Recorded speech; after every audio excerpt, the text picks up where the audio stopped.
কেমন দাঁড়াইছে এটা বিষয় না, কাটার সময় একটু গোলগাল করে কাটার চেষ্টা করবা। এই যে এটা আমি এইখানে আরো 1 ইঞ্চি শেপ আছে, কিন্তু এখন না, যখন কাপড় কাটবো তখন দেবো। এই শেপটা আগে দেওয়া যায় না। এই যে এই জায়গায় না, এখানেই করলাম না, এখানে আরো 1 ইঞ্চি পরিমাণ নিচটা ফেলে দেবো। এই শেপটা দেখো এরকম ওঠে, এরকম ওঠে পুরা কাটে। এখন দেবো না, এটা কাপড় কাটার সময় দেবো।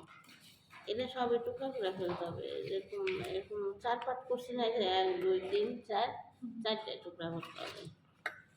দেখো যেন এরকম ভালো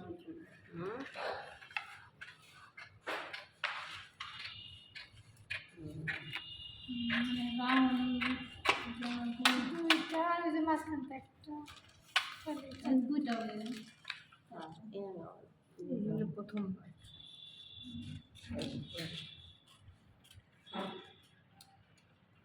এটা কোনটা কাটলে দেখা যায় তো।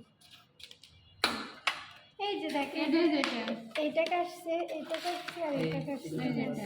এই জায়গায় সাল ফেললো।